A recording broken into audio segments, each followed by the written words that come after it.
In 2005, my right honourable friend, the Chancellor, said, "Certainty and transparency are the hallmarks of a fair, effective and competitive tax system.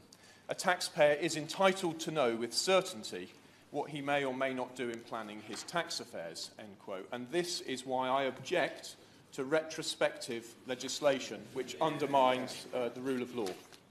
I'm very grateful to my honourable friend, and he should be congratulated on securing this particular subject. One of the iniquities, in addition to the issue of retrospectivity, is that at least 4 of the constituents who've been to see me have said that they were told by their companies that unless they signed these new forms of contractual relationships, they would not continue to work for those companies. Given that, shouldn't HMRC be pursuing the companies and not the individuals? Yeah.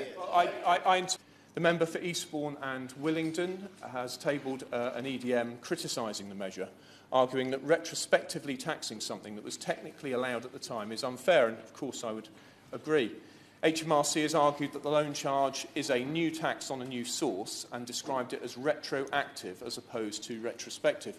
And I'd like the Minister, if he can, please, to explain both terms and any difference which the Treasury is inferring. This means that the legislation is not retrospective because the legislation sets out the... This is a loan charge that will affect up to 100,000 people, many of whom acted in good faith and were acutely unaware that they were ever doing anything wrong.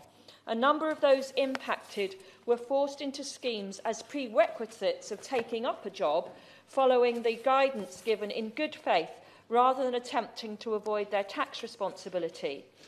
They are being taxed retrospectively for something that was technically allowed at the time.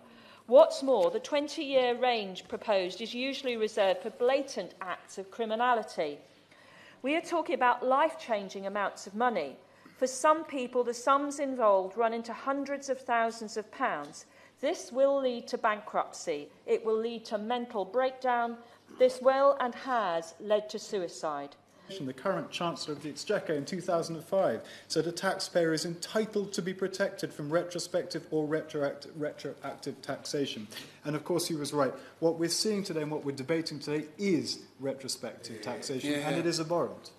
I thank my honourable friend for giving way. Would he agree with me that, and I agree with his focus on the individuals involved, would he agree with me that the retrospective nature of this isn't just for the rule of law in the abstract, but actually undermines their trust and the trust of their families and their communities for generations to come in our government and our legal system? And it's the retrospective nature of this decision that is causing great distress. As has been said already in this debate, there is a huge human cost. So the second point I'd like to make is that the loan charge should apply from Royal Assent onwards. In other words, it should be prospective. This is a case I've made many times and not retroactive or retrospective. The HMRC should be more proactive in advising that such schemes are likely to end in tax charges in the future, perhaps far in the future. More steps should be taken against promoters and introducers of such schemes. They are the ones profiting from this misery. And finally, that the issue of employment status in IR35 requires, at last, action to bring uncertainty to an end. So, Mr Walker, it's right that we condemn those that sold on such schemes and encourage such schemes. It's deeply unfair that we seek to do this retrospectively. It absolutely violates the core principles of the rule of law. And I couldn't agree more with colleagues who have already expressed that frustration. I think that this particular measure is disgraceful. If I can go even further to say, I think it's dishonourable and it should be stopped. My constituents fear this action represents retrospective taxation, therefore undermining legal certainty and confidence in the tax system.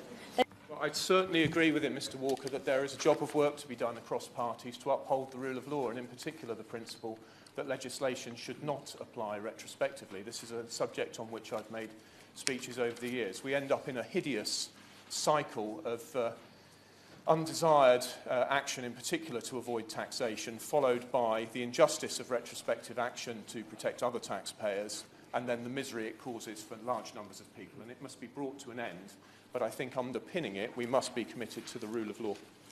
I'm grateful to my honourable friend for giving way and for bringing this debate to the Chamber. Can I ask him about retrospection? My constituent Alan Williams, FCA, points out that HMRC already had sufficient power to recover tax from individuals, and this is rather a matter of their own convenience and their unwillingness to apply their existing powers, which has led to this legislation. And my constituent Andy Pocock points out that in his case, he has got procedures under the existing legislation where he's allowed to appeal, but all this will be cut off by the new legislation retrospectively, and he won't have a chance to fight and defend his corner. That the respective nature of this legislation is going to place a large number of contractors under extreme financial duress, bearing in mind that it's HMRC's failure to sort this situation out sooner. The final point I want to make in concluding is we must insist on the rule of law. Notwithstanding the wicked conduct of promoters, the greater wickedness in the end is to undermine the rule of law, the certainty that comes from knowing that if your actions are lawful at the time they're carried out, they will not subsequently be challenged through retrospective legislation. I feel most strongly about it. I have done throughout my time in Parliament, and I really would urge the government, whatever evils have been done by promoters of these schemes, to abandon the practice of retrospective legislation. To the figures of those who are affected: depression, mental health impact, 68%, bankruptcy, 71%, loss of residence home, 49%, divorce and relationship breakdown, 30%, loss of career, 30%, and suicide or self-harm thoughts, 39%. The biggest issue for all my constituents and the Action Group is a matter of the retrospective nature of the legislation as focused on by the honourable gentleman who opened the debate.